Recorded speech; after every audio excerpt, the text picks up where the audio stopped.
This is the Art of Network Engineering podcast. In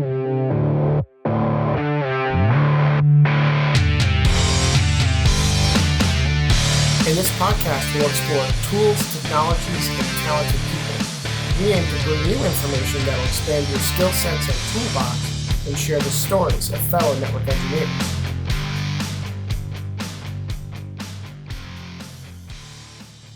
Welcome to the Art of Network Engineering. I'm Tim Bertino, and this is the podcast where we ask the smart questions, lead the study session live streams, create hilarious profanity-laced educational posts, and yes, we work on rockets as well. Actually, that's not we at all. That is all accomplished by my excellent co-host for this evening. Lexi, how you doing? That was a hell of an introduction. Making me sound like I'm up there on a launch pad just tinkering, you know? I appreciate that, Tim. I'm doing all right. It's been a hectic day. I learned a lot today. I can't talk about any of it, you know, but but it's been a great day of learning. How are you doing? I'm doing well. Not to that level on my side by any means, but yeah, learning stuff every day. Still trying to figure out this new role at work and trying to kind of balance the day-to-day operations as well as getting more involved in business level meetings and trying to come up with solutions and high level stuff like that. So it's been exciting and still going through the enterprise design Cisco stuff. So I feel like I'm half-ish way through studies that I'll be ready to try that exam. So yeah, been exciting. You act like you're not learning anything. You're learning probably more than me, actually. That's what it sounds like. No, it's been fun. It's been a crazy 2022 already. I should keep track. I've probably said that like 17 times already this year, but I feel like that's a common theme. Like 2022 has been a little wild, and it seems like in general and for a lot of us in our lives individually, heard a lot of crazy stories already. I actually just brought that up to my wife earlier today. I just kind of sat back and I was thinking about everything that's already happened here in 2022. I'm like, was 2021 like even a tenth of the craziness that's already happened this year? I think so. Nuts. Yeah. So I think this is going to be a wild year if the first 2 months are any indication. Yeah, I agree. Hopefully a good wild year. There's good wild and there's bad wild. So do you have anything in the new town, in the new place, exciting that you what's your favorite thing so far? Oh my God. Yes. Okay. You can see Mount Rainier just like straight up from my, right outside my door. It's so good. I told my coworkers were asking me like, hey, how do you like it in the area? Like, how's it going? And I was like, it's pretty nice. Like I could see Mount Rainier when I go outside, and they were all like, okay, well, that's a flex. Wow. All right. Fancy pants. You know, I didn't realize that. I'm not used to like mountains because I'm from Houston, the land of flat industrial crap. And so it's like, you know, you don't never see anything in like the distance except for more like flat, you know, roads and stuff. Yeah. Right. So there's no like mountains. So it's just like amazing to me in general that there's mountains that exist in this place, and I can look out the window and see them. And then there's this big one. So I don't know how used to Mount Rainier people are, but I just assumed everyone could see it. You can't see it everywhere. Oh, that's exciting. Yeah, it's awesome. So I'm really enjoying the area for sure. Excellent. Not so much the time zone of PST, as I've mentioned before. That's gotta take some time, no pun intended, to get used to. Yeah. I like wake up super early, right? For most people, because I'm used to like being 2 hours ahead of this, but that's like sort of where that like advantage stops, right? Because then I have to stay later at work. Yeah. and then I just have to rush to get to things after work, basically, because everyone's already started on their evenings. But it's all right. It's worth it. Yeah, we're making it difficult for you. Dan and I are at least in Central Time. Those Eastern guys, those are the ones making your life difficult. I didn't realize y'all were both in Central. It took me forever to figure that out because Dan is in Tennessee, and I just assumed he was Eastern. Where are you, Tim? I'm in Nebraska. If you don't mind me. Oh, I definitely thought you were on the East Coast. No. I'm sorry. No. I thought y'all were all over there except, well, I guess Dan. I knew Dan was in Tennessee. Yeah, I always thought Dan was Eastern time, just because, you know, down in the South over there. So, but no, he's Central. It's Andy and AJ that bring up the Eastern time. God damn it. Yep. Those guys always ruining everything. I would love to hang around and complain about Andy and AJ some more, but it is actually time for the wins. Winning this week in our It's All About the Journey Discord channel. First up, John Capobianco had his last day after 8 years with the Parliament of Canada.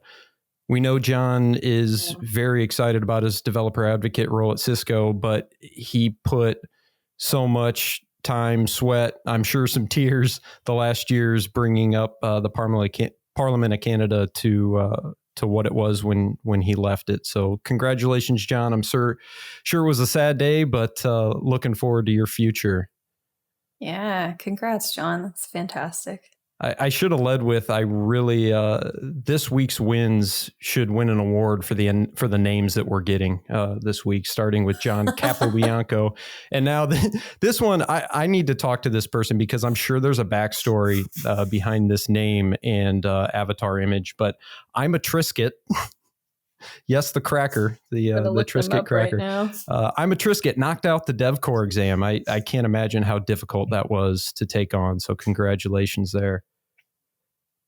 Andrew Rodero secured another Sands coin during the SEC 503 class Capture the Flag contest. He's really gotten some cool challenge coins through those Capture the Flags. Those are really neat. And Michael Hilton, yes, that Michael Hilton secured a job as a network engineer with Apple starting very soon. Congrats, Michael. Awesome. Wow. And another fun name to say, NetStackology passed the AZ900 exam. Congrats. I love that user. Yeah, that was awesome. There's always at least one that I love. I had to make sure I said it in my head a few times to make sure I was actually saying it correctly. But NetStackology and I'm a Triscuit. Those two. Yeah, that's excellent. And to round it out, one of our good friends from across the pond, Ethan, passed the JNCDA. Congrats, Ethan. That's fantastic. And just one thing to add, if you want to join our Patreon program, go check it out at patreon.com/artofneteng.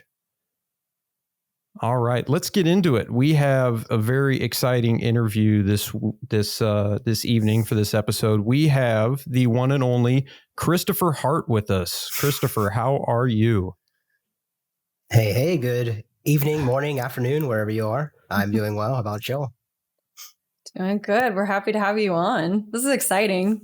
I've been wanting to talk to you in public on a recording for a long time. Well, honored to be here as usual, or not as usual. Honored to be here. I think my intro to you, Christopher, has been Twitter. Just being able to scroll and see a multi-step post of just tips, tricks, things you've seen on the job. It's been really cool. It's always really interesting and really educational. So that's my intro to you. You have written about so many bugs that I've seen before. Like it's so cool. Like it's so cool. So, I think a lot of people know you as working in TAC with Cisco, right? So, and you work directly with it was the Nexus platform, right? Yes. Okay. So Nexus specifically running NXOS. I'm glad to hear that the Twitter threads tend to have that. A lot of people tend to see a lot of value in them. I'll be quite honest. I'm really just trying to see how long I can make them before Twitter tells me to stop. I'm trying to see if there's a max limit. Have you reached it yet? No, I have not. So we'll see though. I mean, they each get progressively longer. Eventually, I'm expecting it'll be like maybe around 64. It'll be a power of 2 for sure.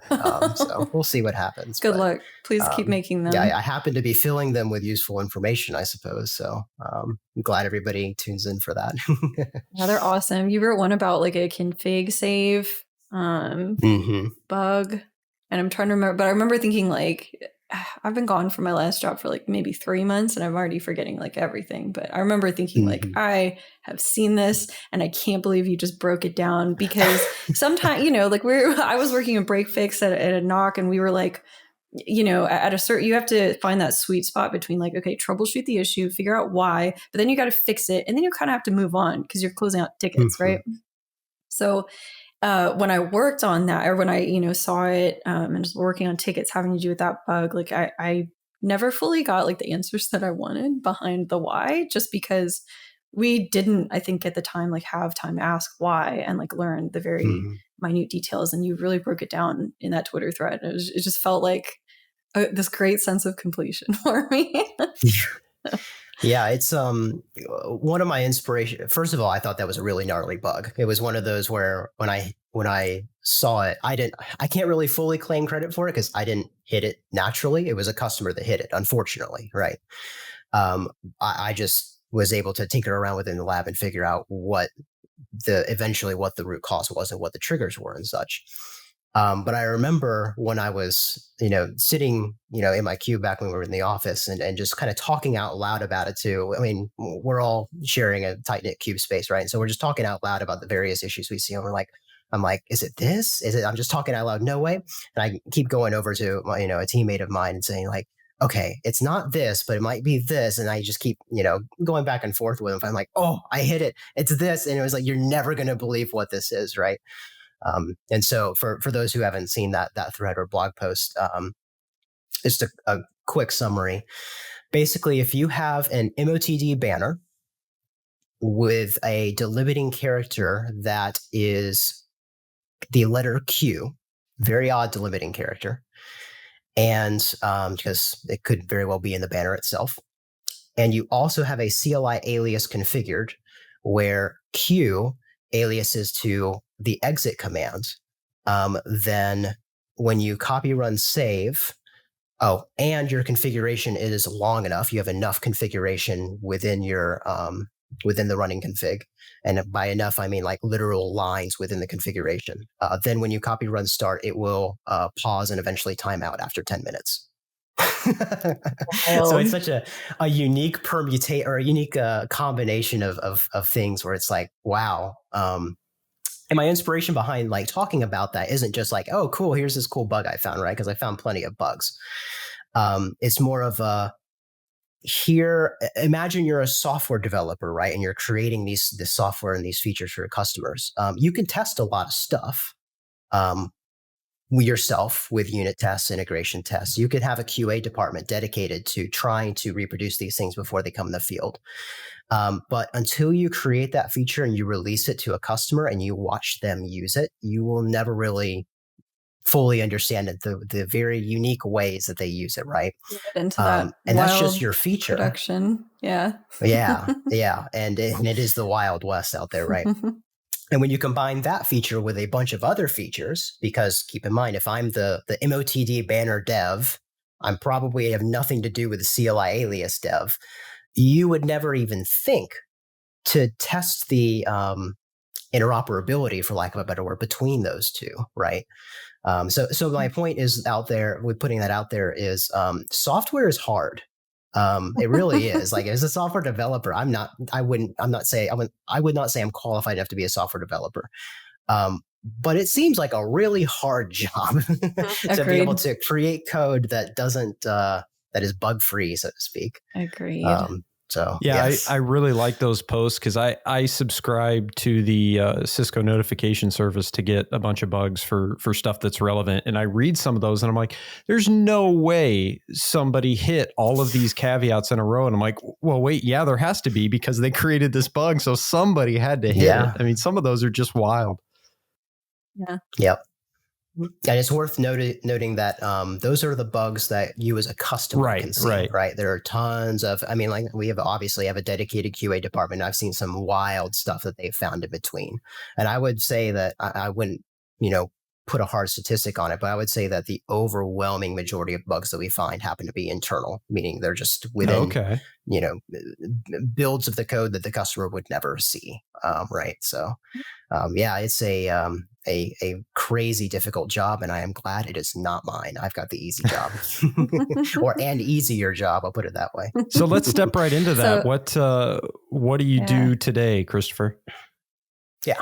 So I recently took on, as of beginning of February, a new role in the United States Public Sector Department of Cisco, doing solution validation services, which is a very fancy word for saying we test a customer's or a copy or a lab of a customer's network and make sure that all of their technologies that they've deployed, the software they've deployed, the configuration they've deployed and stuff works as expected. And works is a very vague term. We can interpret that however we want. Sometimes the customer says, yeah, just, make sure things don't explode, right? Or they have very specific requirements that they outline, like, make sure latency doesn't exceed a certain amount, or make sure that during this failover, there's not a ton of packet loss, and ton is obviously quantified, and that sort of thing, which is it's a very interesting job as I'm learning, very different from my previous role in the TAC. I had joined TAC beginning of 2018. I think that sounds right. Yeah. So I spent about, if you subtract training from it, probably about 2.5 years or so, closer to 3 years on the job, taking cases and doing some other side projects and that kind of thing. And like I said before, that's supporting the Cisco Nexus data center product portfolio running NXOS. So if you are running ACI out there, fortunately, I guess for you, you never had to deal with it because I know nothing about ACI outside of some very basic stuff. And so how are you settling into the new role? How is it very, very different than TAC? Very different. It is a different kind of busy. I'll put it that way. I'm going to use the word slower paced, but that's not quite the right word, because it's not like that there's less work to do or anything along those lines. It's just that the urgency of that work is a little bit different. This is very much a longer project based type of role where you've got, several weeks or sometimes even months to put together a solution for a customer and give them what they're looking for. Whereas in TAC, the projects are much, much shorter. Sometimes they're hours long. Oh, wow. Yeah. No, that makes sense. Interesting. But yeah, I'm settling in. It's very different, but I'm learning a ton, both how to do the job as well as how to step away from the persona of a TAC engineer. There are lots of scenarios where you see it's like, oh man, I know what's wrong with that, or I want to instantly hop into the troubleshooting mode and kind of dig deep into a problem, when it's like, dude, it's a Docker container. Just kill it and start over. You know what I mean? And save yourself the 2 hours, please. Are you finding it difficult to step out of the TAC engineer mind? Yes and no. There are aspects of it that I want to keep that mindset, right? Or at least the mindset that I carried through TAC, where I'm on the lookout for things that a customer wouldn't enjoy about a product, whether it's like, hey, this documentation isn't very good, or it's wrong, which is obviously pretty bad, or just, hey, I hit this snag. It would be nice if this was documented, or, obviously straight up, defects and that kind of thing in the product. That aspect of it, I like to keep. I think that, as somebody on the inside, so to speak, I have a kind of a duty to make sure that, if I see something broken, I say something about it, right? Moving away from like the troubleshooting mindset is more of a personal time saver, if anything, just because sure, I can spend 2-3 hours trying to dive deep into something and trying to figure out and revert it. And literally this happened today. Well, no, I saved myself today. It did happen yesterday where I spent 3 or 4 hours trying to get this, a product to deploy. And because I had messed up the configuration, it wasn't deploying properly. And I was trying to get it to like revert halfway back. And it wasn't until I had finally fixed it where I realized, wait a minute, I was doing all of this within a Docker container. I could have just like literally just exited the Docker container and restarted it and everything would have been fine. Right. And I was like, okay, maybe I need to pivot a little bit sooner, maybe with it. And so a friend of mine who has very similar problems, we both agreed 5 minutes. 5 minutes is the rule before I start saying, okay, let's step away from it and not waste a bunch of time trying to figure out what went wrong. Wow, 5 minutes, huh? Okay. Yeah. Okay. Which sounds kind of aggressive, but it's like, I mean, if I'm going to waste 3 or 4 hours on something, that's I like to think my time is valuable. Everybody should think their time is valuable. Yes, absolutely. That ties back to our something else we're releasing soon, I think. Yeah. Right? No, something we've released just recently, one of our episodes on salary negotiation, for sure. Mm-hmm. Yeah, I'm thinking through that as I know I probably can't count the amount of times that I stick with something a lot longer than I should just because I'm freaking stubborn sometimes. But yeah, you got to know when to cut the losses. You think you're almost there. Yeah, and you play whack-a-mole with problems sometimes, right? Where Definitely. It's like you think you're right at the end. It's like if I solve this one, it'll definitely work after that, and then you hit the next problem, and you repeat that about 20 times or however many, and then you're like, you know what? Maybe I should back out of this entirely. Wow. So I want to, I want to dig into the TAC experience more often. I'd like to talk about your new role, but I know it's new, so we might not have a whole lot yet, but definitely want to dig into the TAC role. But before we do that, do you mind kind of throwing it back for us to what kind of got you into technology? What got you where you are today? Mm-hmm. So I like to say that I got into technology when I was like 3 or 4 years old. Both of my parents met online, and for reference, I was born in 1995. So that was a very primitive online back then. They met in a very ancient version of a chat room. I'm thinking it was like even before IRC. They both had Commodore 64s. That's how they met and got together. And then they. I'm sorry, I've got the dial-up sound stuck in my head right now too. That they had to hear so they could talk to each other. You mentioned that because, yep. So when I started in tech when I was 3 or 4, the main thing that got me going was they'd throw me and have me playing some video games. So like I remember being scared of Doom because I'm 3. So I preferred to play like EverQuest. They were both big EverQuest fans back then. There was an old game called Star Siege Tribes, what I have put thousands of hours into at this point, probably starting at age 3 all the way up to probably 14, 15. Just video games, right? And even playing quote unquote online with people, I didn't really understand the concept of talking to people over, that I couldn't physically see in front of me. But in order to play online, you got to have dial-up. And so one of the first things they taught me was how to get online with dial-up. So despite being born in 95 towards the end of that dial-up era, I know that dial-up sounded very, very well. Parents sound awesome. Too well. My parents were doing the opposite. They didn't want me to know how to. So yeah, that's where I like to say I started, right? Just getting experience with computers and that kind of thing. So starting with like IT itself, in like middle school and high school, I was very much your typical nerdy kid, right? So I was the guy who was always kind of tweaking his computer and fixing my friends' computers for $20 and that kind of thing. Accidentally installing viruses on my computer and then figuring out how to get rid of them, and without my parents ever knowing, because that would be terrible.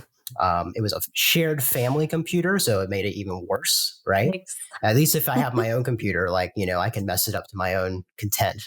But shared family computer, they will get pretty mad if I, utterly trash it. Understandable.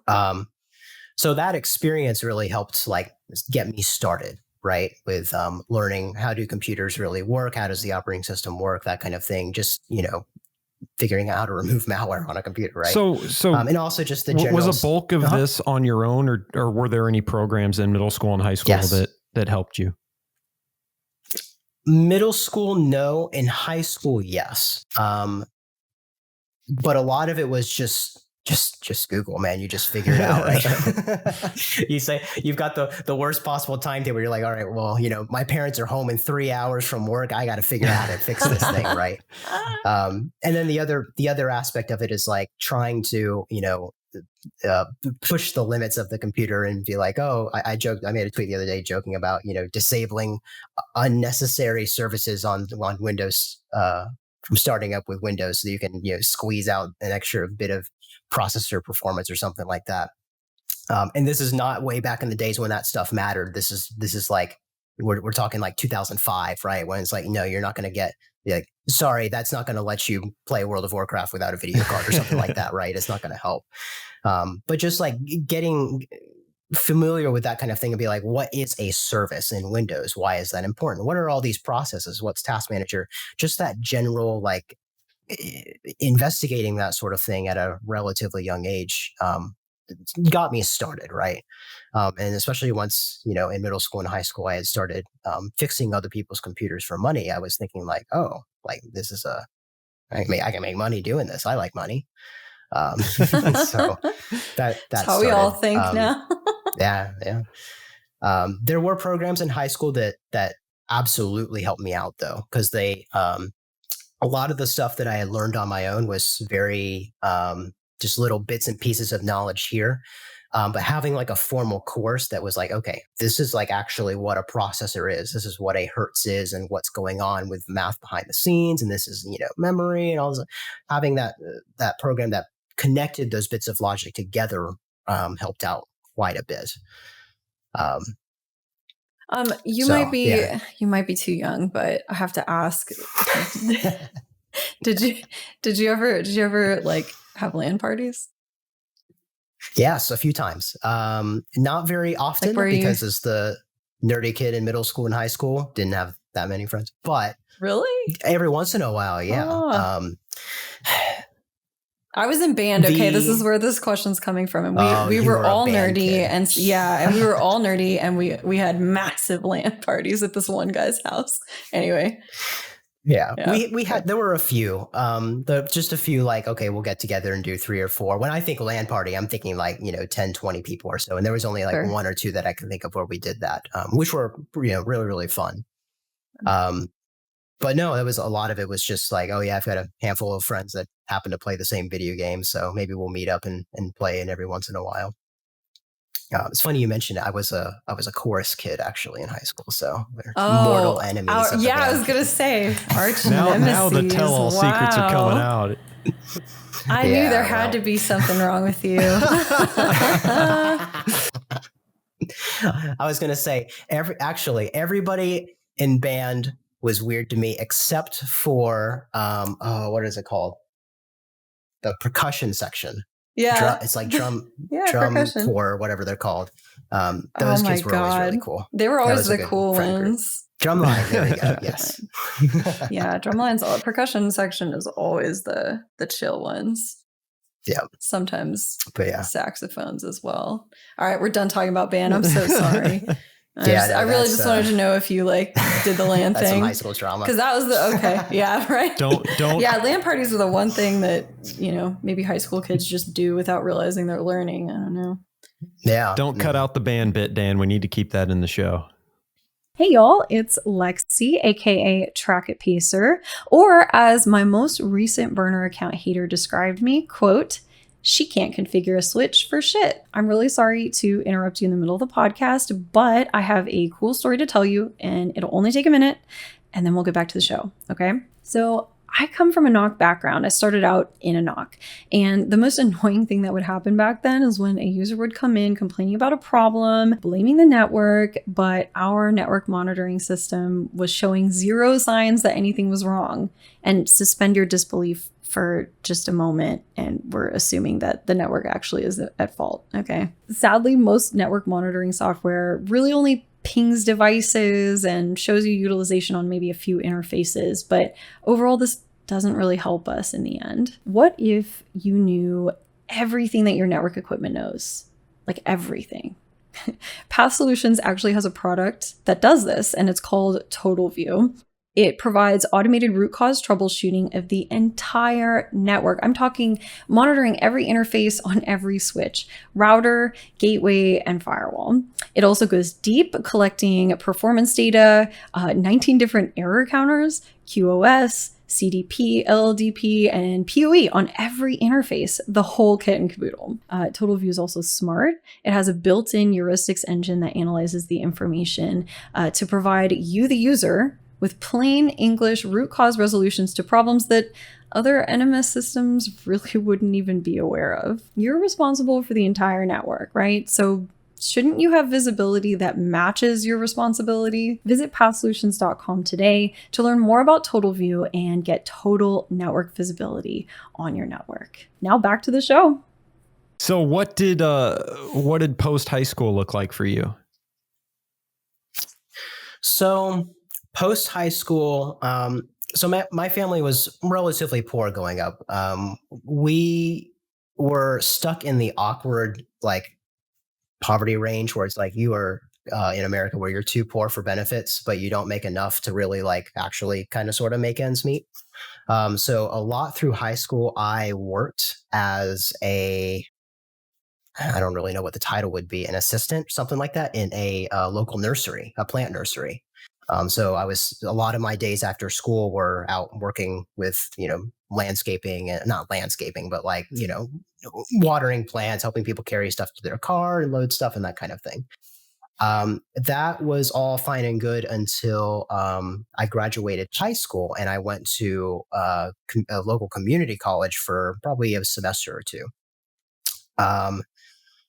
And I realized money doesn't come from nowhere. Having that extra money when you're in high school is really nice, but then you start kind of getting saddled with responsibilities and you've got student debts that you need to start paying off and textbook stuff. And it's like, okay, well, I'm hungry at school and I don't have any lunch. I need to get some income to start paying for this stuff, right? I'll preface all of this by saying I'm incredibly lucky, really, really lucky, almost undeservingly lucky. Where we lived, there was a local computer store, probably about half a mile, maybe a mile away from where we lived. Think computer repair and that sort of thing, although they sold individual parts and that kind of thing. And so I, on a whim, it was just some winter day in December or something like that, I walked over, filled out an application and, walked away. And they called me back for an interview a few days later or something like that. And they had said hey, you did really well. They had a test or something like that they give you to kind of filter out people who think they know IT but don't really, and that sort of thing. And that sounds a little gatekeepy, but it's kind of no, it sounds low budget shop. It sounds like your first tech interview, to be honest. Yes, yeah, in a way it was. And it was just hey, fill out this questionnaire with the best answers you got. And, we'll come back to you with your information and we'll come back to you if you, if we think you qualify. And they had said, yeah, you basically knocked it out of the park with this test when they called me back. I was like, oh, okay. I was like, does that mean I have a job? And they're like, yep. Nice.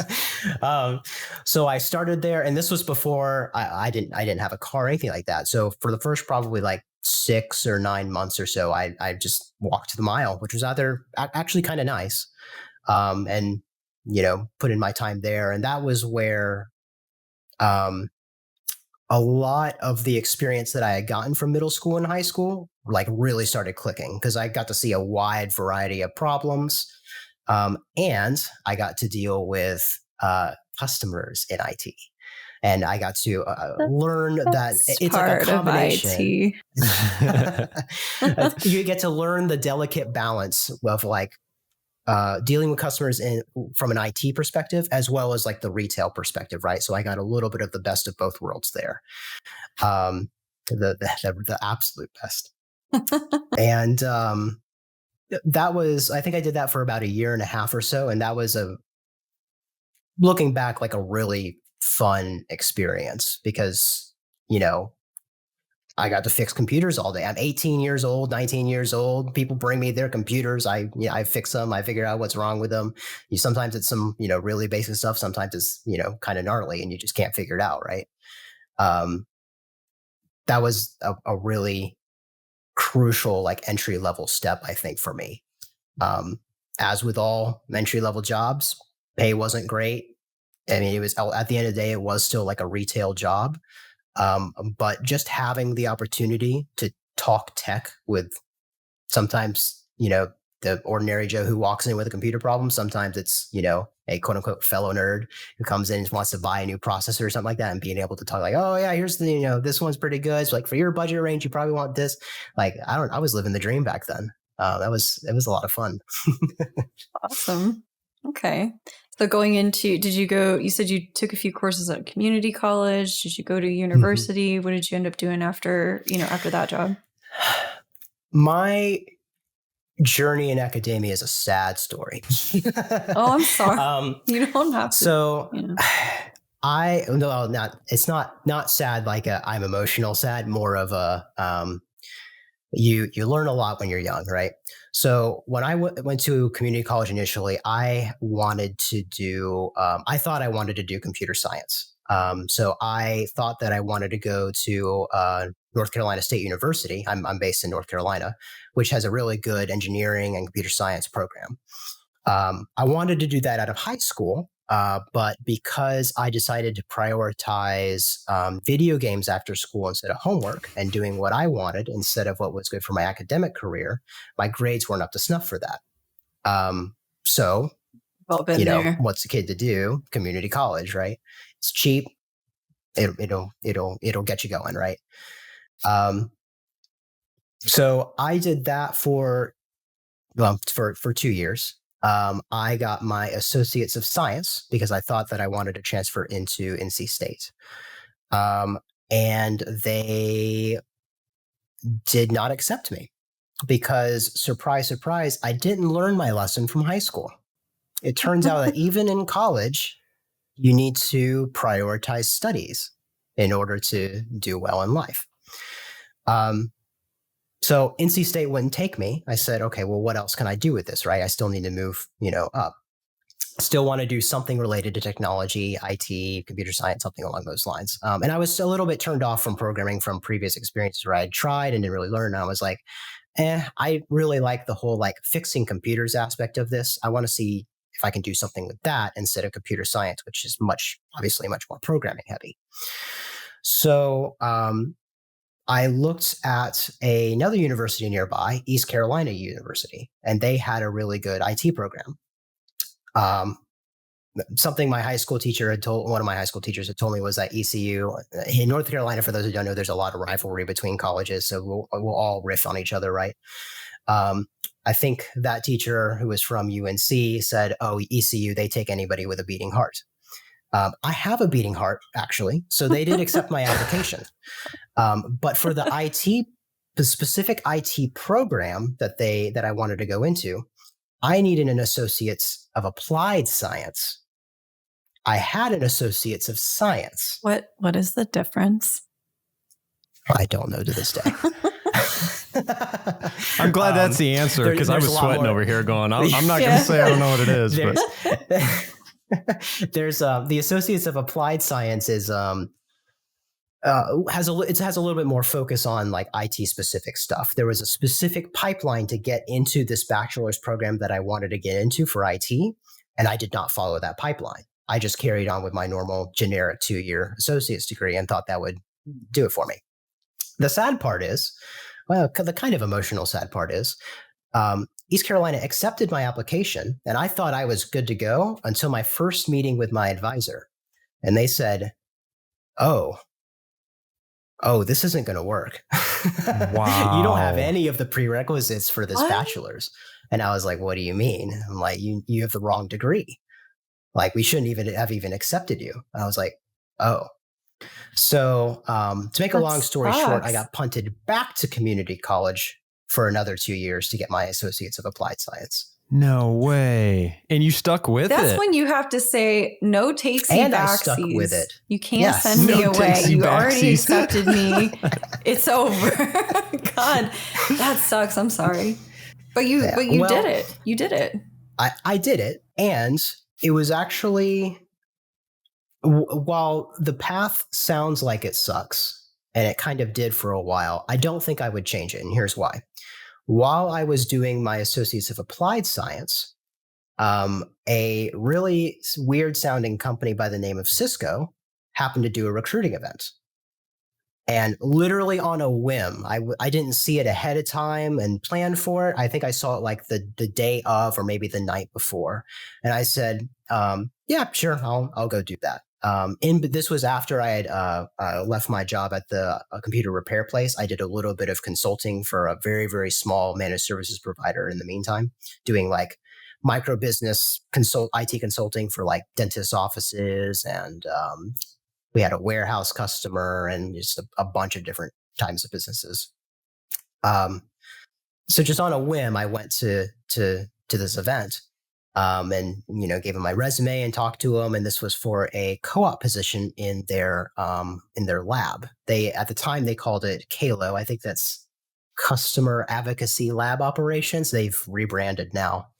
For a co-op position where I would basically just be helping out TAC engineers and consulting engineers and that kind of thing with creating smaller live replicas of customers' networks. And I was like, yeah, sure, that sounds neat. I mean, it's Cisco, right? If you want to do IT, you've heard of Cisco, so sure, I'll show up and talk to them and see what's up. And they signed me up for an interview that day. Oh, wow. I guess they saw my resume and was like, you've had experience for like 2.5 years at this point. Like, yeah, let's get you on board, right? So I want to say that was probably mid or late 2016. And then I started as a co-op in 2017, doing lab stuff for Cisco. How was that? That sounds like it'd be fun. It was a lot of fun. Like looking back on it, it was a lot of fun. Doing the work itself, man, I'll never forget like the first day that I walked into the lab, right? Which is half of a floor's worth of just racks and racks and racks of equipment. Most of it's Cisco. Basically every single product that they had manufactured that does routing, switching, I mean, everything, honestly, they just didn't have like collaboration stuff in that specific lab. Everything that they've made for the past like 20 years. Wow. Was all in there. Yeah. And it's just like, and you walk in and just it's a data center essentially, and the noise just overwhelms you, and you just, the screaming of the fans, and it's like a little bit high, and you're like, oh, okay. And you're just walking through like row after row after row of racks full of equipment. And me being an IT student who hadn't really done, again, this sounds kind of gatekeepy, but like real IT, because I was doing consulting for very small businesses, like 10, 20 employee businesses where, we buy Netgear switches, right? And we throw them in there, right? It's very much a get the job done kind of business. To walk into this was, I wouldn't even call it a data center now because it's not really a data center. I thought this was a data center, and I was like, this is cool. This is what I want to do. I want to touch this stuff. This is cool. So I was basically infatuated with it as soon as I walked in. I was like, yeah, I mean, I get to play with all this stuff. I get to cable it up for people. I mean, yeah, sign me up. Absolutely. Once I got into the job, it was, I don't want to say monotonous. I don't want to say like that to discredit it.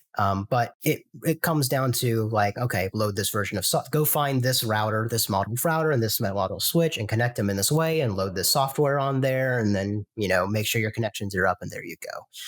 We only handled the physical layer aspect of it, making sure that those links were up. We didn't do very much in the way of configuring those devices or actually mimicking the customer's network, and that makes total logical sense, because you don't want the college co-op to be bringing up a mimicked topology of an MPLS L3 VPN, right? Because these are two very different things. The skill set's not quite there. If you can do it, sure, but chances are pretty good that you don't have the skill set there, right?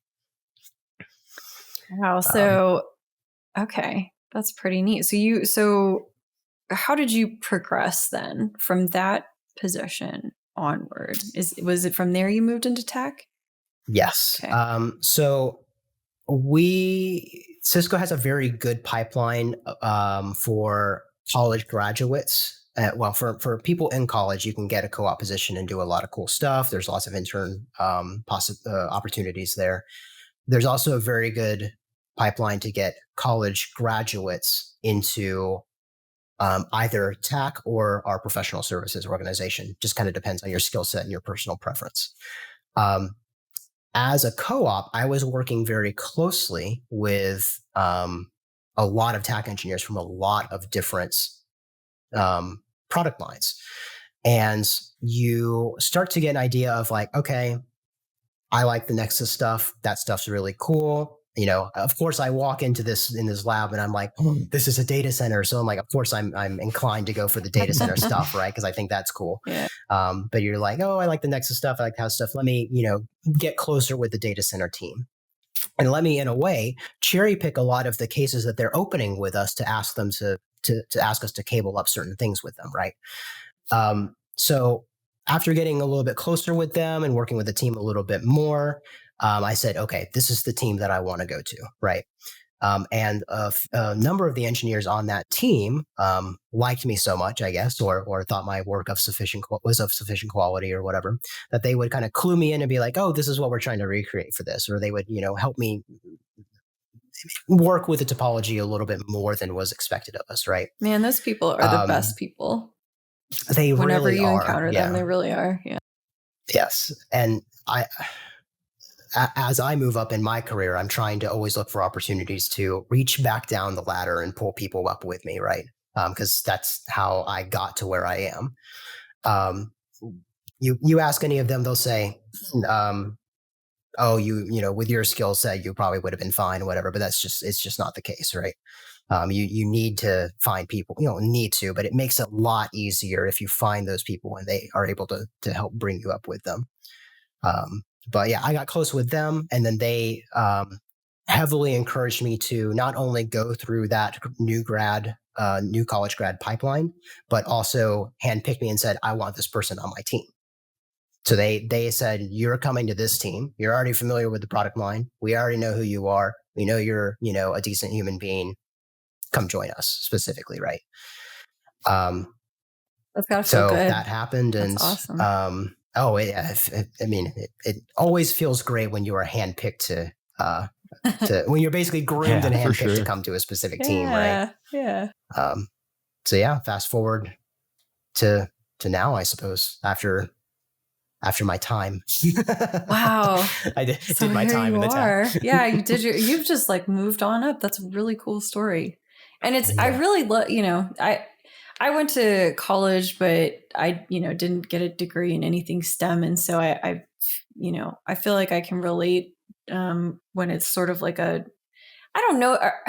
Do we still consider it like non-traditional for people to like, be working in networking, but not have gotten a degree in it or something? Like, I don't really know if that's real. I feel like that's more the norm these days than anything else, to be honest, but I don't know. I almost want to say that it is becoming more of an expectation that people have college degrees. Really? I think so. I think if we were to go back like 10 or so years or so, it would be like you would see more people without degrees than people with. And this is do you get the degree or not to get the degree is just what a topic, right? Like, we don't need to we don't have to have that conversation here. That's a huge. My take on that whole thing is it helps out a lot to have a college degree. So something I'll mention is that when I eventually got my Associates of Applied Science, because there's a difference apparently, and went to ECU, I did all my classes virtually.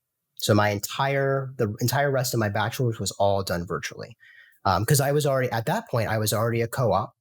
Well, no, actually, when I applied to ECU, I was a TAC engineer.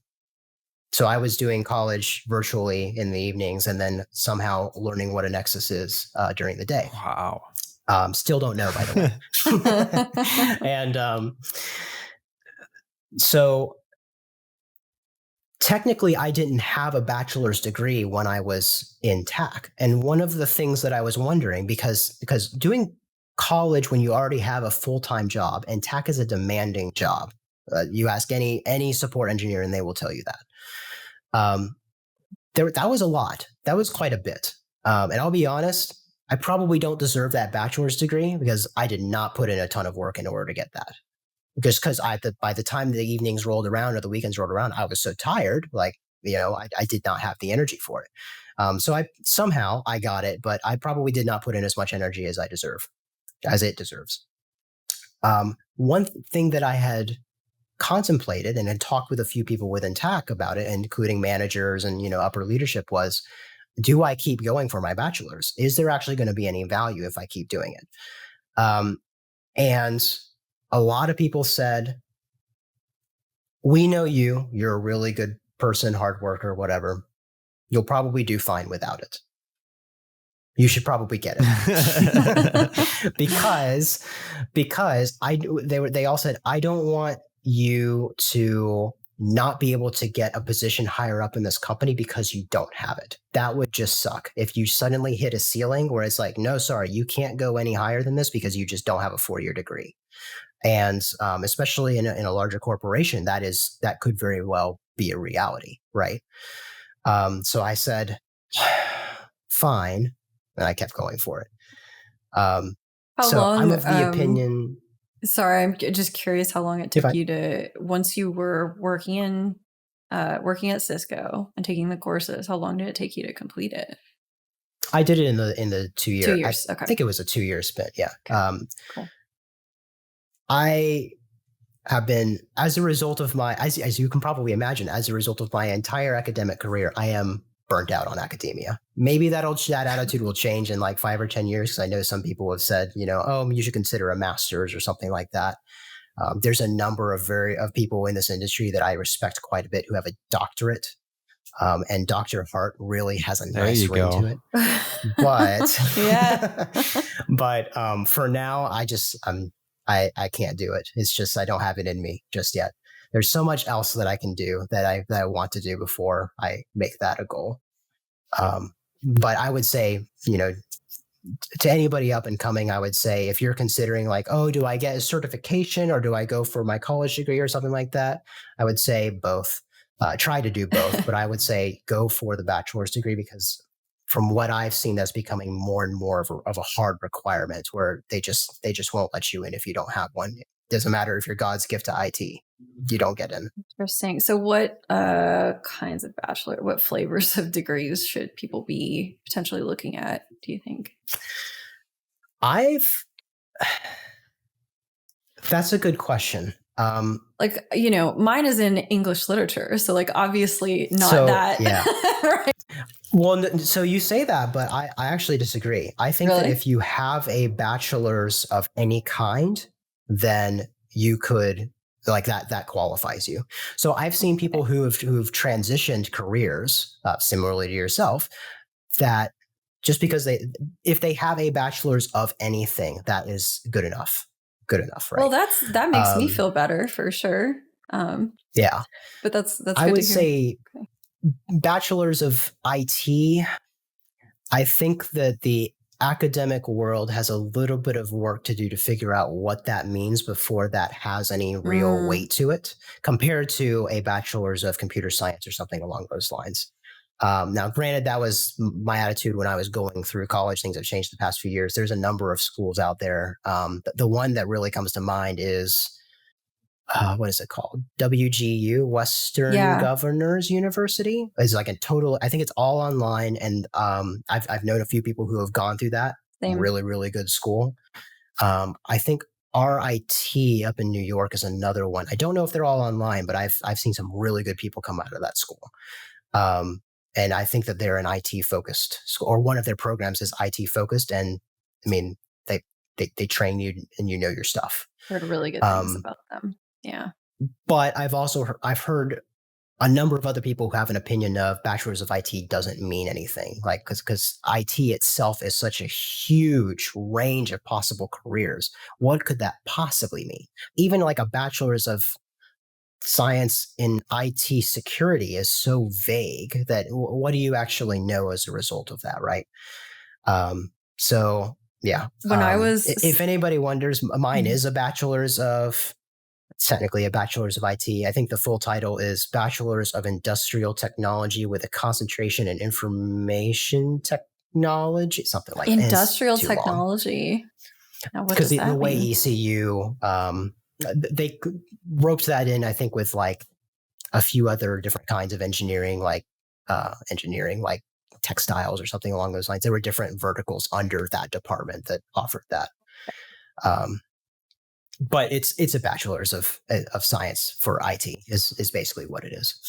Cool. So did you study a lot of different, I took some community college courses in 2018 when I started over, right? And I only got as far as like 1.5 semesters. But the courses I took for that first semester of, I think it was an associate's in information technology, right? The courses that I was required to take were introduction to programming, introduction to computers, which is like, this is how Excel works, and then introduction to networking. So those are all like very broad. That's like a very broad spread. I feel like you basically have like computer science, and then you have network engineering sort of, and whatever intro to computers was, like that's all very different. So my the Associates of Applied Science was basically the Cisco NetAlly course spread out across like 4 courses or whatever. Okay. Yeah. I think there was, no, that wasn't in that one.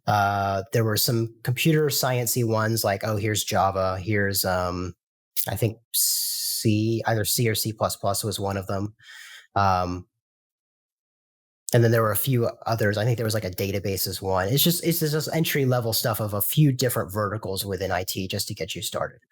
And then the bachelor's was the same thing except at the intermediate level. So like CCNP level courses through NetAcad. There were a handful of Linux courses that I took in both degrees. Now that I think about it, but I think the ECU courses were more Red Hat oriented. Through I think Red Hat has a curriculum. I think there was another databases one. There was a storage one, which I thought was interesting because now I know what flogging means. That's about all I know about storage. I did not like that class. I was like, why aren't you just doing Ethernet? Ethernet works. We know it. We know what Ethernet is. So yeah, it's kind of even those classes you can see are kind of spread out amongst multiple different disciplines, which on one hand means, you're not specialized. So, what do you know? But on the other hand, kind of know like a little bit of everything, right? So I can choose, obviously you can choose what courses you want. So if you like the networking, then you can take the networking specifically. But you still kind of are forced into doing a little bit of Linux and a little bit of programming and this and that, and you widen your experience. And that's super helpful in the real world, I think.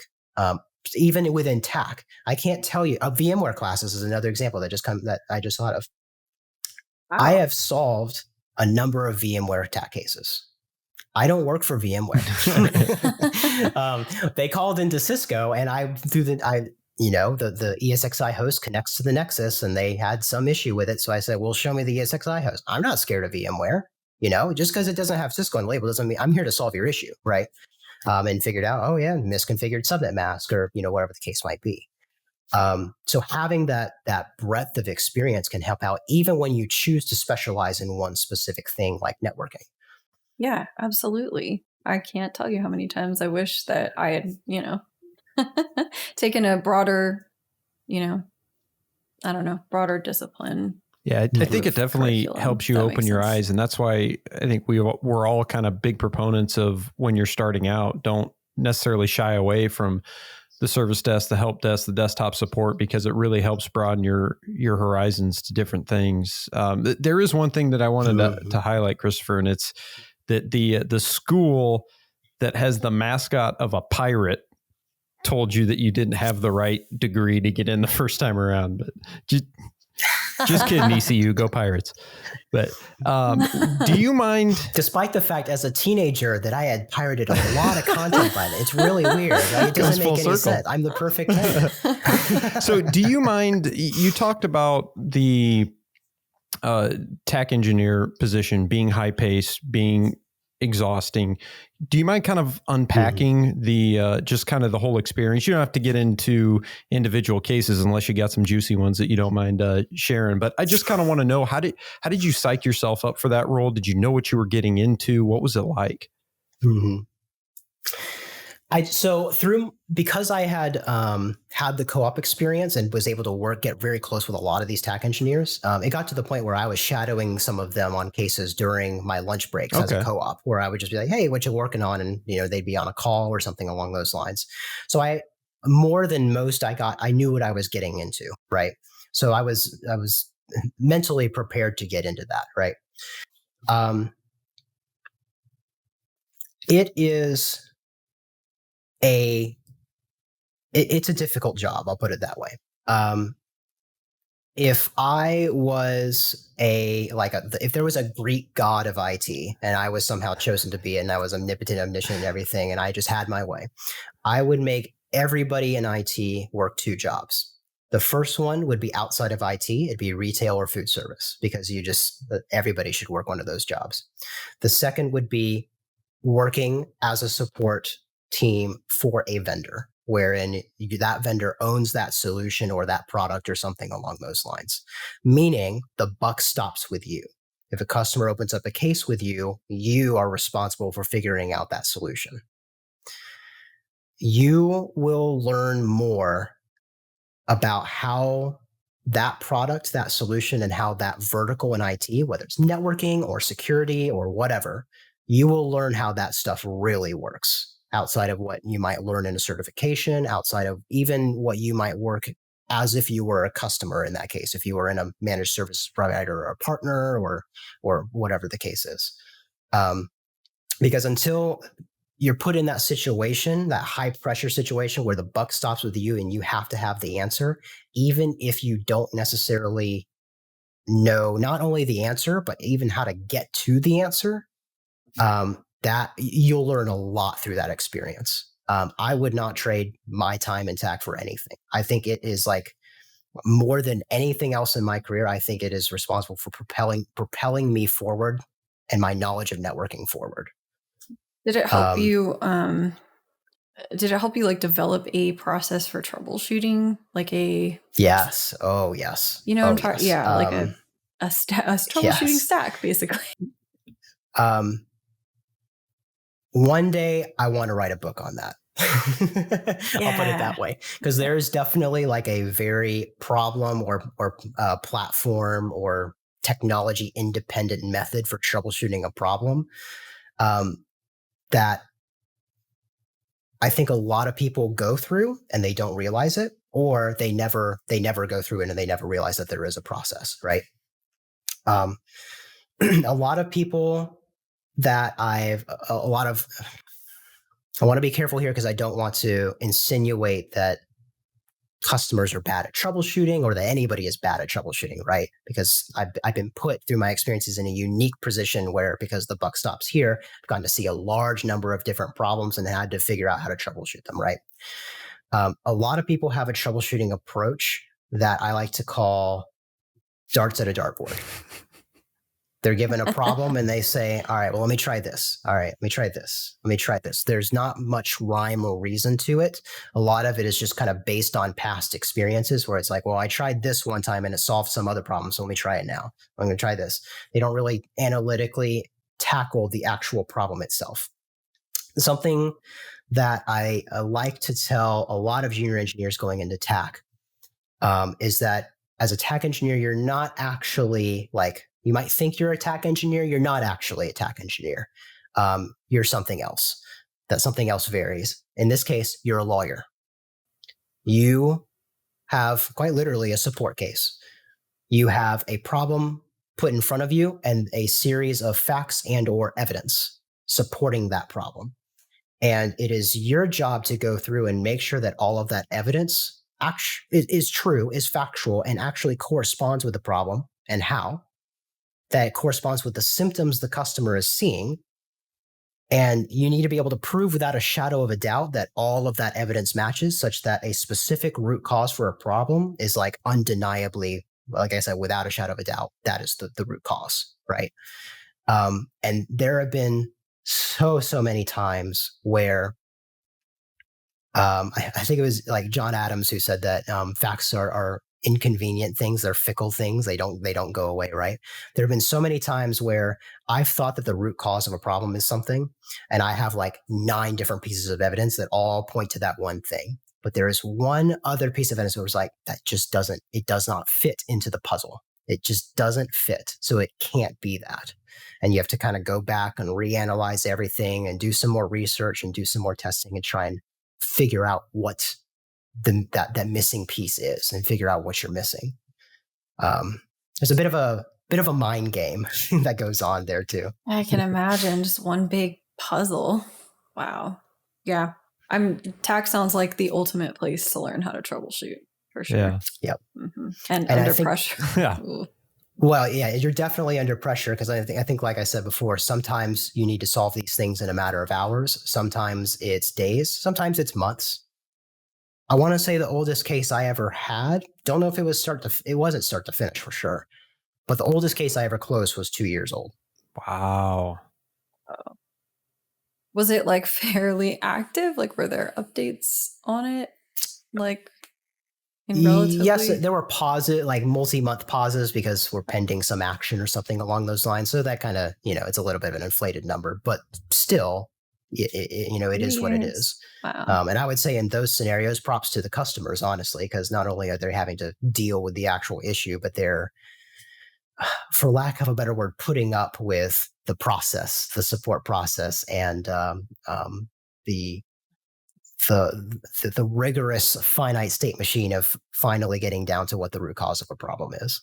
Hey A1 fans, AJ here for NetAlly. Never heard of NetAlly? Sure you have. They came from the same group of engineers that brought us network tools from Fluke Networks, NetScout, and now they're NetAlly. They know networking. I'm a network engineer for a partner, and when I go to customers and see they use NetAlly, I know it's going to be so much easier to troubleshoot issues we might run into. The name may have changed to NetAlly, but the way they build tools hasn't changed a bit. They ask, what would a network engineer want to help make their job faster and easier, and then they go build it, just like this Etherscope NXG. NetAlly is here to help. NetAlly, simplicity, visibility, collaboration. Visit netally.com today. Now back to the show. I'd like to get your thoughts on handling pressure and maybe some advice, because us in the enterprise space, we hopefully don't have to deal with those downtime bridges that we got to be on, people looking over your shoulder all the time. We hope to not have to deal with those too often.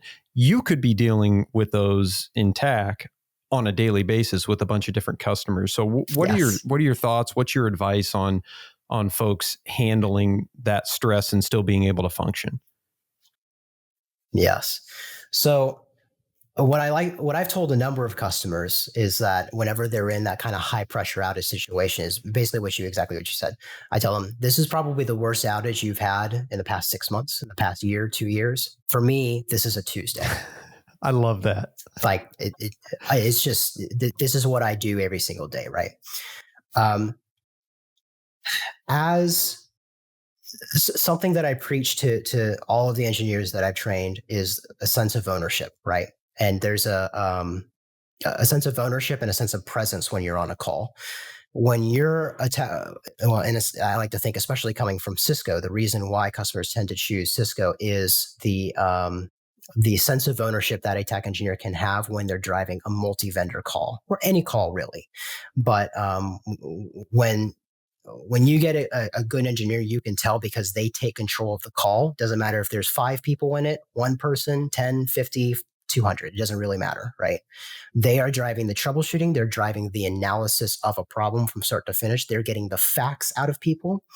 And sometimes they have to do the very uncomfortable thing where they have to hold a customer to the wall and say, I need you this information, and I need you to make sure that it's accurate, because this is going to skew our troubleshooting for the next hour, 2 hours, 3 hours, and your business is down and you're losing money as we speak. So I need you to make sure that this is accurate. So sometimes, and I'll admit this readily, sometimes I've been stern, for lack of a better word, with a customer who has tried to distract the troubleshooting to go look at some other problem that seems unrelated or something along those lines. Or we'll be troubleshooting like a specific traffic flow that's broken, and they'll say, oh, well, here's another flow that's broken. And I'll say, no. We're going to focus on this one flow, and we're going to trace it all the way through, and we're going to isolate it. We're going to figure out what's going on, because chances are pretty good if we fix this one flow, we're going to fix all 10,000 of the other broken flows, right? And if we don't, that's fine. We'll troubleshoot the ones that are still broken afterwards, right? But sometimes you have to be very stern and really own and drive that issue to its total completion. And in my opinion, that includes when other vendors need to troubleshoot something. So I've been on troubleshooting calls with VMware, with Dell, with Arista, that sort of thing, where even if they're troubleshooting their box, I am still actively engaged in the troubleshooting process. So I'm still giving them the facts as I know it. If they ask questions, I'll try to respond with the answers as I know it. I'm there. Ultimately, I'm there to solve the problem. Sometimes that problem is Cisco's fault. Sometimes it's somebody else's fault. I don't really care. I just want the problem solved permanently, not like, oh, let's reload the switch and hope it goes away kind of thing. So I've heard a lot of people in my time complain about providing show techs to TAC. And I just want to ask you straight from the horse's mouth. I've been given the answer before, but I think it'd be fun to ask anyway. Why do we need to provide show techs with every TAC case that we open? Excellent question. I don't want to say every single TAC case. Okay. But I would say most TAC cases, please do open them with a show tech, because for a few different reasons. One, being able to see that information from a single device gives me an idea as to obviously what that device's configuration is, but also the general health of that device at that current point in time, as well as, depending on the product, some point in time in the past. So it helps give me a little bit of context behind how the device is feeling, for lack of a better word, at that moment in time.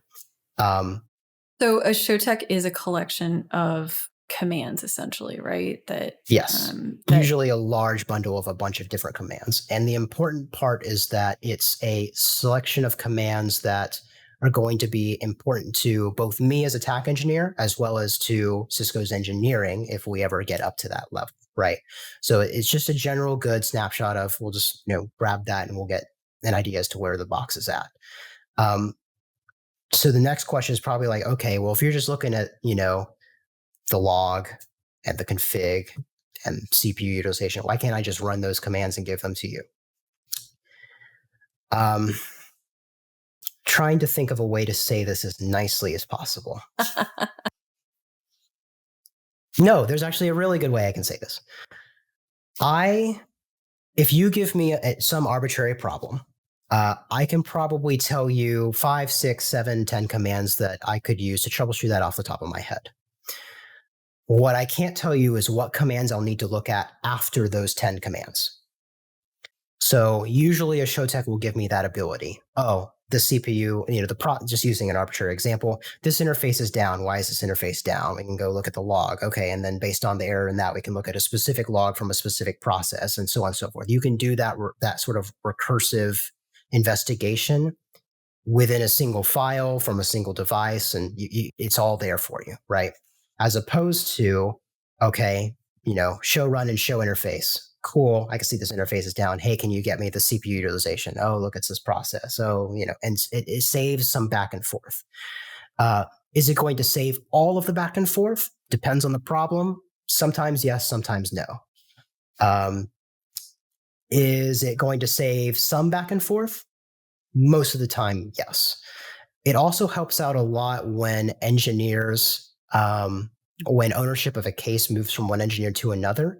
I always really, really liked it when there was a set of show techs from a bunch of different devices in a case that I took ownership from somebody else, because then I can look at those ahead of time without having to ask the customer to grab them for me. Because that can also be a frustrating experience from a customer's point of view, where it's like, okay, well, you're the second or third person I've worked with. Why are we just now asking for these show techs? And I know some people listening will be like, oh, well, TAC has done that to me before, where they've asked for a fresh set of show techs. And yes, that happens. And I would say I've done it myself, not because I didn't look at previous show techs, but because I looked at them and I wanted to see a fresh snapshot of the issue, because the issue has evolved since the case was initially opened. So I want to get another fresh snapshot just so I can reestablish my context with the issue. Makes sense. So it's a long form answer. There's not a simple answer, unfortunately. The real solution to this problem, the real networking nirvana we should all hope and pray for, is a scenario where an Amazon has actually done this. It's a scenario where I have direct access to your device and I can pull whatever commands I need. Whether that's, wherever your device is, it's sort of like an always on telemetry back to me where I can just fetch whatever I need to. I say Amazon has done this because, they run AWS. You got an issue with AWS, they have access to all of that stuff. Mm-hmm. It's their stuff, mm-hmm. right? If you open up a case with Cisco, it's our stuff, but I can't SSH into your box, right? And I'll say this just as a free plug for Cisco. Some of our products do this. If you run UCS servers, UCS Manager, any of those UCS domains, we have a product called Intersight, which does precisely this. It can hook into it'll help you manage your UCS stuff as well. And it can hook back into Cisco's network so that we can dynamically pull show techs and stuff from any of your UCS domains without you. And actually it's done automatically whenever you open up a case. If your serial number matches a product in the UCS domain that is being managed by Intersight, and so on and so forth. Very cool. So the future is now. You said a few minutes ago that you want to know how the device is feeling. I love that we're personifying the Nexus now. That's excellent. Oh, I do that all the time. Yes. I give my devices pronouns. So we are kind of getting close to the end here. Are there any funny stories or any anecdotes that you want to share from TAC? I have so many stories. Some I can share. Are some you allowed I can't. to tell? Yeah, exactly. Yeah, that's it. So there's one towards I want to say the last 6 months or so of my career. There was one case that really it really got me, and I can't tell you all the solution, but I can describe something that we were considering when troubleshooting. So remember earlier I said we're not actually TAC engineers, we're lawyers, right? Given a problem, we have to look at a bunch of different evidence and rule out what could be related and what could not be related. There was this one customer who was having seemingly random links on their Nexus, on a bunch of random Nexus switches, which span multiple different factory batches and stuff, both the Nexus switches themselves and the transceivers. Cables were all different. It just seemed totally random. Every once in a while, links would bounce. And sometimes they would bounce a couple of times within a week. Sometimes we replace those cables and they would be 3, 4, 5, 6 months before they bounce again. So from a customer's perspective, this was very unusual because they'd open up a case. It seemed like just the link was unstable. We'd do some troubleshooting, problem would go away. Just as a goodwill, we'd replace some transceivers. Okay, cool. 3 months later, same issue happens again, but somewhere else. Some other set of links, some other different set of switches, same thing. And because that issue was so intermittent, it was really, really difficult to track down what was related, what was not, so on and so forth. It got to the point where we had geographically identified, we had asked the customer basically where these data centers were, where these locations were, and they were not data centers, but offices actually spread out within a certain city. And we were wondering, maybe the switches are being exposed to some environmental factor, right? Maybe the temperature is too hot or too cold, or maybe it's just right, like the three bears that causes these transceivers to flap. And we're like, we tried to look at temperature data, nothing was really matching up. And we're like, okay, well, that doesn't seem it because there's no data to support that. Well, what other environmental factors could there be? Well, what about vibration? And we were like, well, there's no earthquakes recorded near that area. It's not like a proper data center, so I wouldn't expect them to have all the tolerances that a data center would have to that sort of thing. They were in the Midwest, so it's like, earthquakes, maybe not, but either way, there's no recorded activity. But what else could cause switches to vibrate? Are there any trains nearby? And we're like, are we really entertaining this? And we go and look on Google Maps, and within a mile of one of the offices, there's a set of train tracks. And we're like, no way. No way. And then we go and look at the second site, because they were having this issue at 2 sites only. And it was in their backyard, basically, was a highway. And at this point, we're like, no way. There's just no. And so we were talking with their account team, and we're like, this is a theory that we kind of have to entertain. We want to run it by you first before we ask the customer. But I think we did have to ask the customer, any known, is a truck going by or is a train going by whenever these links happen to flap? It got to the point where we were trying to track down the train schedules. We were trying to look historically, be like, what if during this time? We were trying to, yep. Luckily, that wasn't the case. It wasn't that. I can't tell you the solution, but it was not that. But we have historical precedents for this sort of thing happening.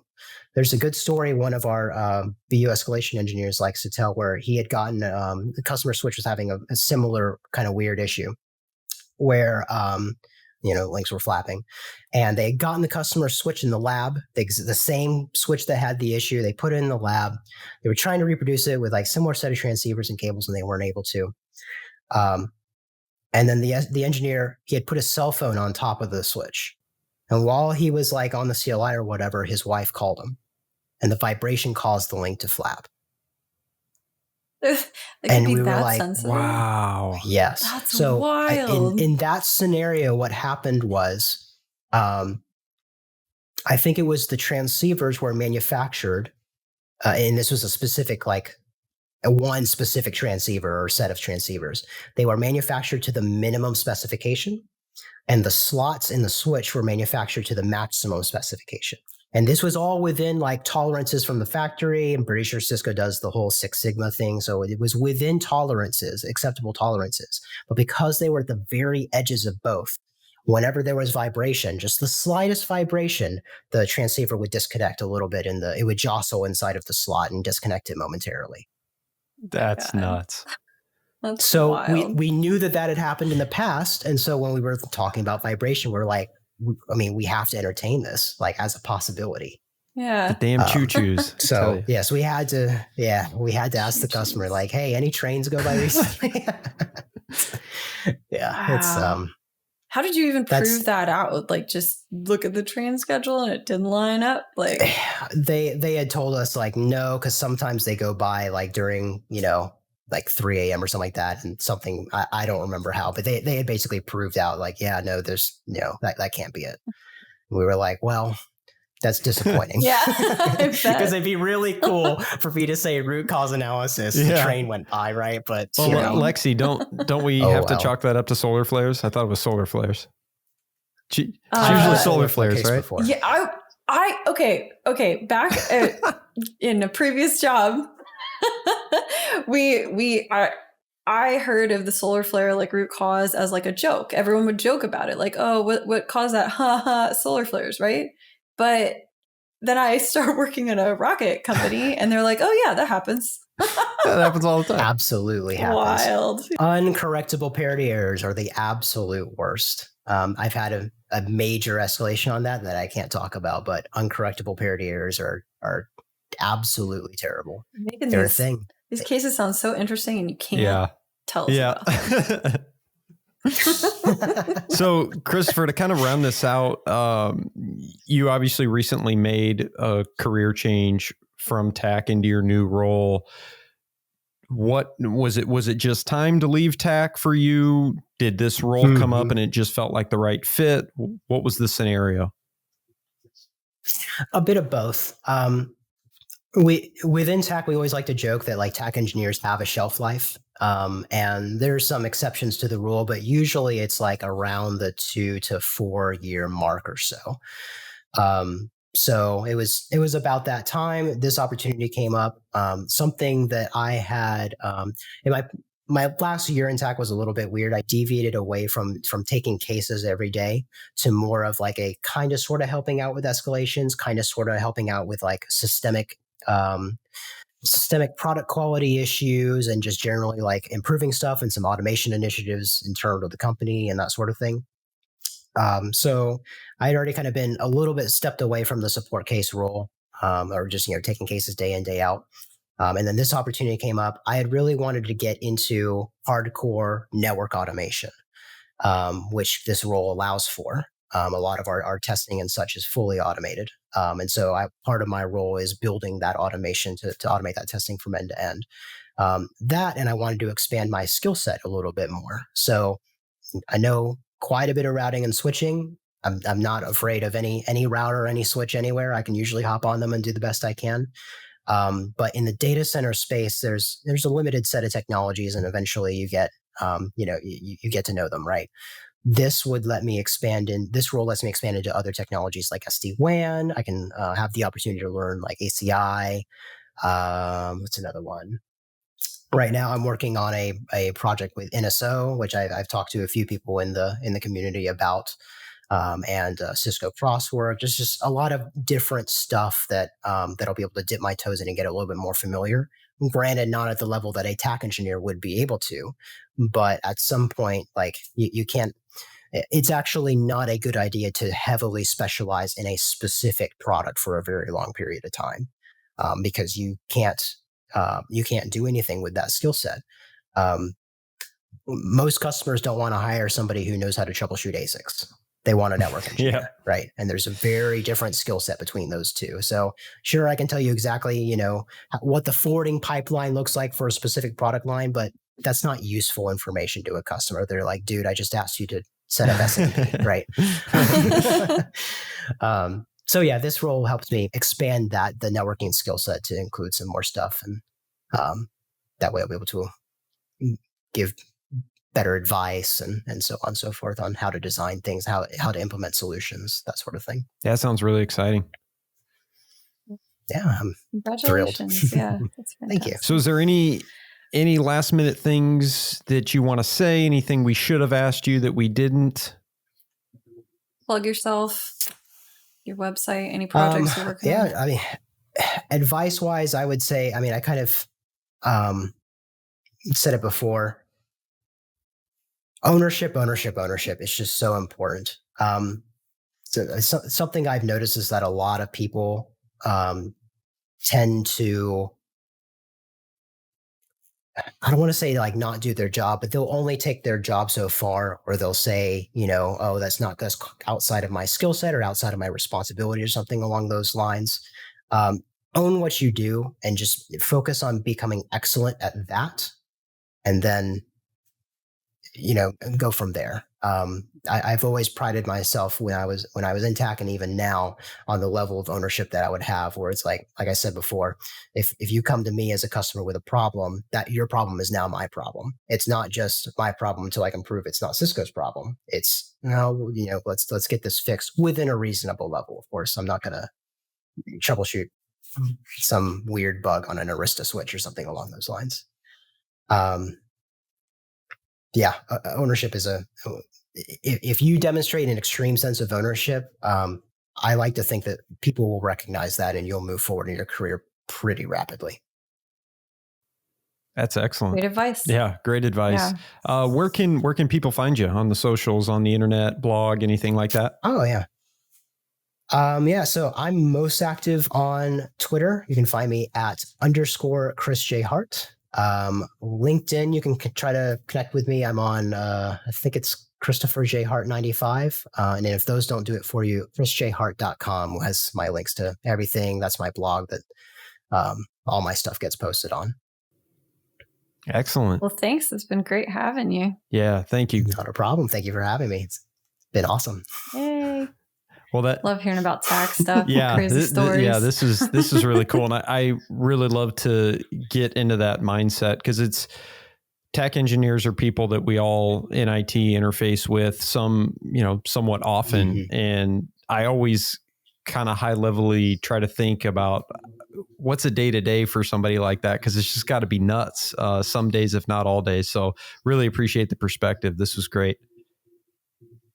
Also, absolutely, Christopher, I just want to say thank you for everything you do for the community. You are a very helpful presence. I try. I have definitely asked you several questions before, or like a million, and you've helped me find some interesting, at least dig deep into some interesting problems. So I really appreciate that. It's been fun, Yeah, and I know you do that for others as well. So you're a great force. In the community. Philosophy is I got where I am in my career thus far because other people decided to publish stuff, content, whether it's for blog posts or answering questions on Stack Overflow and that kind of thing. So I figured, well, I can do that too. Anybody can do it, and hopefully I do it well. You do. You're very much appreciated. We love you.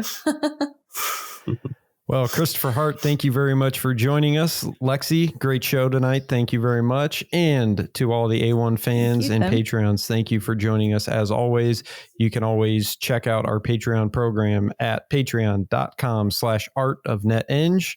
We will see you all soon. Take care.